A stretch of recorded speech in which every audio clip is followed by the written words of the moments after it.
Greetings, everybody. Welcome to the December 2nd, 2015 edition of the Midweek Update here on Rasslin with Redbeard. I'd like to go ahead and say that as a Gamecock fan, living in a world where Clemson is the number one team in the nation is kind of like having John Cena as the World Heavyweight Champion.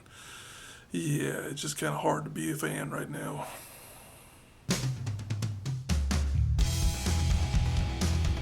Number 5 story of the week is that Brad Maddox and Solomon Crowe have both been released by WWE. This is a kind of a disparaging story from two angles here, in that you've got one talent who was fired over something that he said during a promo, allegedly, and then you've got a different talent who was also released, but for an entirely different reason, that one being seemingly that he just simply wanted to go somewhere else. In the case of Brad Maddox, it was apparently a situation where he delivered a promo during an event here recently where he used some vulgar language, and that seemingly was enough to get him fired. I won't say what he said, just for the fact that we like to keep things a little bit PG around here. But it was not so far out of the realm of imagination that he could have made a statement like that on a lot of TV shows that would have been perfectly fine. You know, a lot of programming would have just said, okay, well, that's part of the script. But for WWE, I guess he was on enough of a slippery slope that that was enough to go ahead and put him out the door. By contrast, you have Solomon Crowe, who now is going to be returning to the name he was known as previously in the Indies, which was Sami Callihan. He just plain asked for his release and was granted his release. So he apparently is looking for greener pastures in terms of a creative opportunity to express himself. And he's obviously going to be able to do that because of the fact that he's picked up a number of bookings very quickly, almost immediately. He returned to the independents. He won, I believe, the heavyweight championship of 2CW promotion in the Northeast, and he's also gotten some announced bookings for Combat Zone and a few other companies there as well. So he's obviously not taking any time off from having been in competition in WWE. Brad Maddox is apparently no longer going to be going by Brad Maddox. He's announced via Twitter that he's going to be calling himself Mad Braddox. Yeah, it's a bit of a tongue twister when you're going from one to the other, but he's taking independent bookings there as well. So if you're a promoter looking to get on with one of those guys, might want to hurry up and do it now, because I'm sure their calendars are filling up quickly.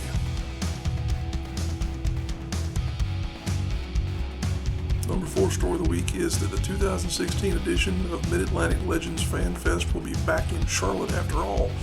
This is a surprising turn of events here. We were honestly looking forward to the original itinerary, which was for Fan Fest to be held in Myrtle Beach, South Carolina.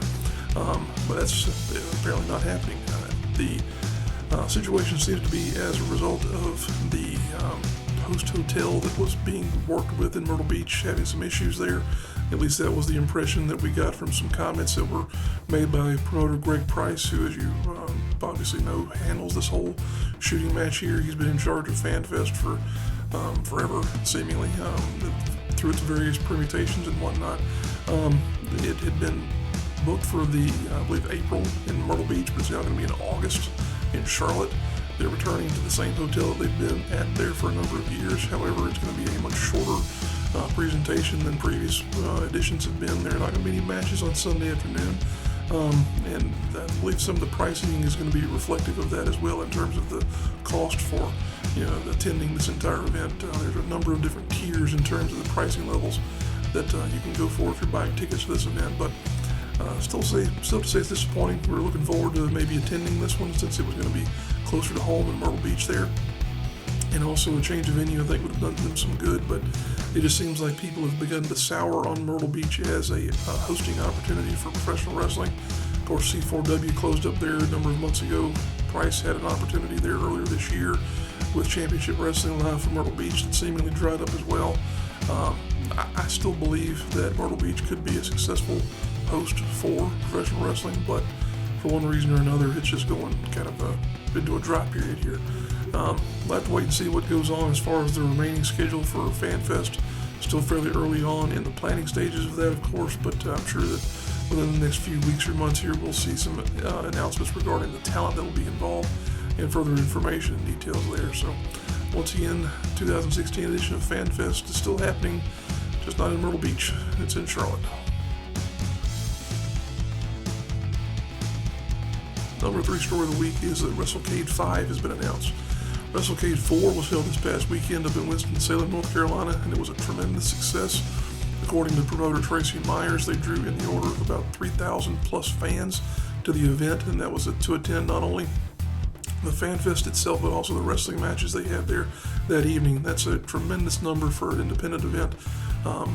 Festival or not, that's a lot of people paying a good bit of money to see some really good talent and what looked like some fantastic matches there as well. Between the Showcase of Champions event held the night before and the actual Wrestle Cage card, there were a number of things that were interesting that took place. You had the AML Championship changing hands at one point in time. The Global Force Wrestling Next Gen title changed hands. It's originally held by PJ Black, and Sonjay Dutt won that championship during the Showcase of Champions event. And also the Wrestle Cage Championship itself changed hands as Jeff Jarrett defeated Matt Hardy after a bit of a controversial finish there that saw Jarrett hit Hardy with a guitar. It's not out of the ballpark for Jarrett to do that type of thing, but apparently the swing that he took with that guitar was enough to open up Hardy the hard way. And he reported via Twitter, Hardy did, that he had to have 30 plus stitches put into his head in order to close a wound that was a very bad gash. If you saw any pictures or whatnot that he's been posting on Twitter, you saw how much blood loss he had. So, but fortunately, he was okay. It was just a matter of him getting his head sewn back together. But at any rate, those were some tremendous successes there.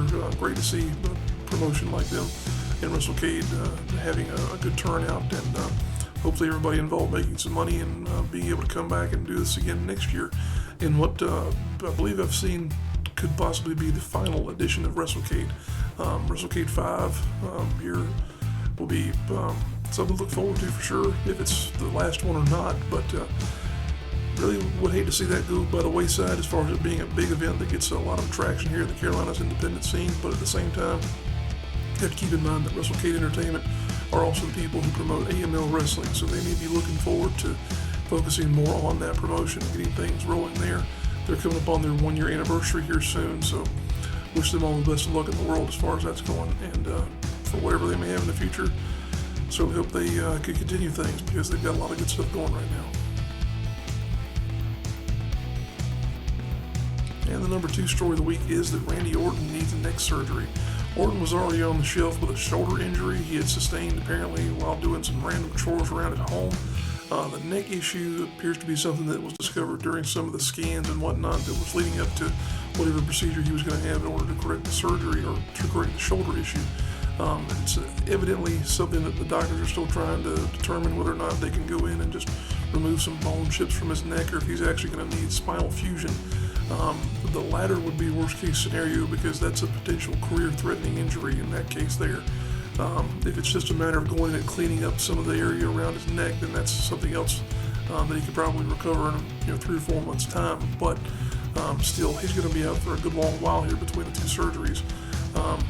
It's a bad thing that's happening in WWE at the top, because you've got a lot of their big talent that are either away or otherwise dealing with injuries and whatnot. Orton, of course, is one of the top draws on the card, has been for almost a decade. I've seen some people saying that this might be an indication for him to begin changing his style, or to possibly altogether consider this being a career for him.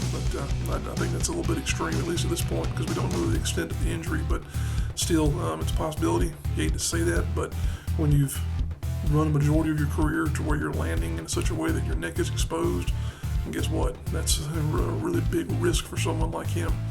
But this is another opportunity to talk about how the WWE has an issue in terms of the lack of depth at the top of the card right now.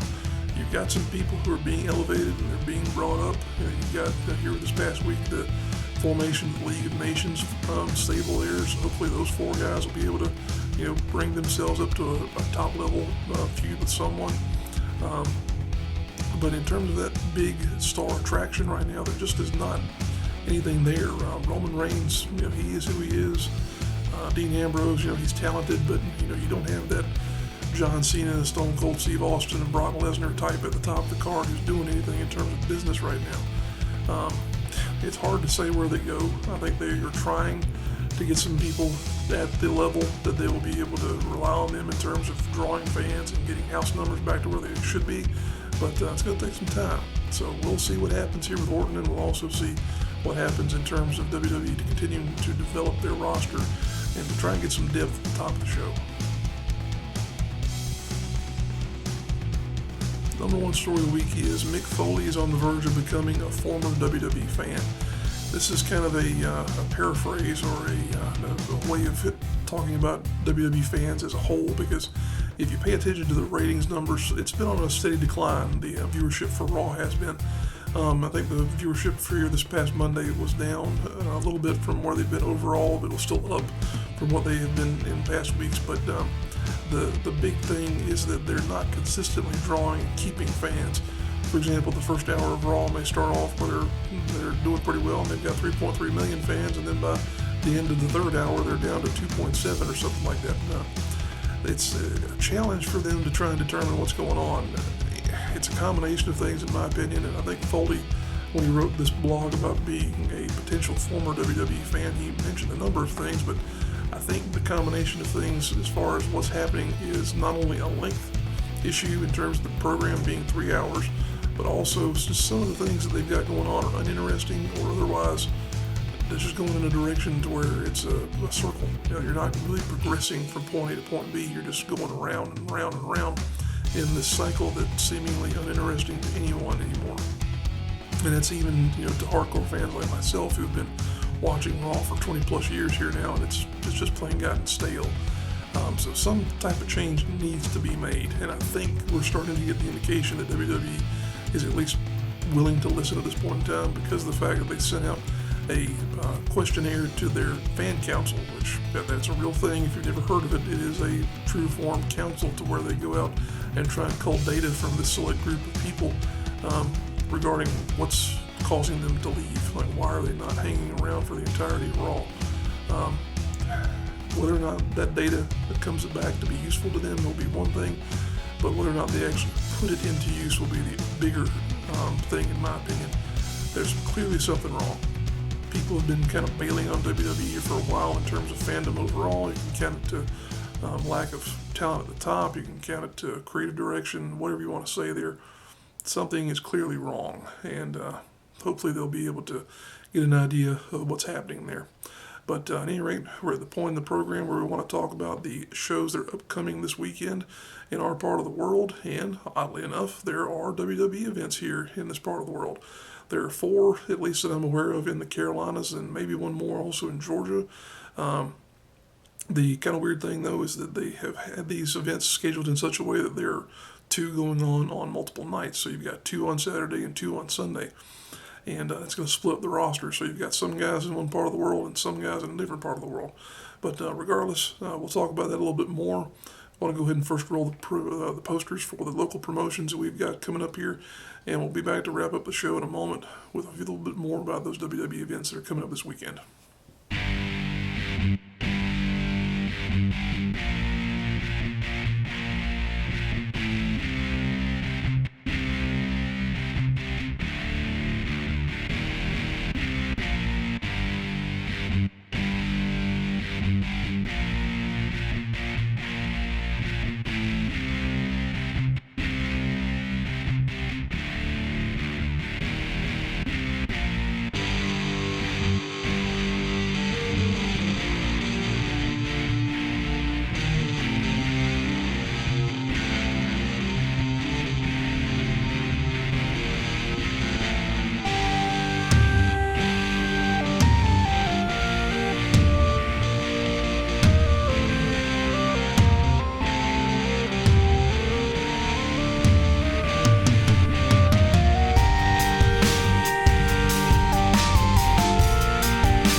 There you have it, folks, our rundown of the local events that are happening in this part of the world. And just so you know, those WWE events that we mentioned, they are going to be Saturday in Fayetteville, North Carolina, and Augusta, Georgia. And on Sunday, they'll be in Florence, South Carolina, and Charlotte, North Carolina. And then also on Monday, they'll be coming to North Charleston for an edition of Raw. So you got 5 opportunities to see WWE here in the Carolinas and Georgia over the next couple of days. But like we always like to say here in wrapping up the program, if you are a local promoter or wrestler and you did not see your poster as part of that previous segment there, it's because we didn't know about it. We like to peruse social media and to keep ourselves informed of what's happening, but we do miss things. So if you're involved with a wrestling promotion in this part of the world, and you'd like to see your stuff here on the midweek update or on the Facebook page or anywhere else that we have as part of our social media package, please send it to us. You can drop us a line on YouTube, Facebook, Twitter, anywhere else. We do appreciate you guys tuning in. If you like the program, please go ahead and click that like button. Lets us know we're doing a good job. And if you really enjoy what we've got on the channel here, go ahead and click subscribe. That way you'll be able to know when we've uploaded new content, either in the form of the midweek update, match videos, some highlight packages, or even the big Wrestling with Redbeard main show. Appreciate you guys tuning in. We'll be back next week with more.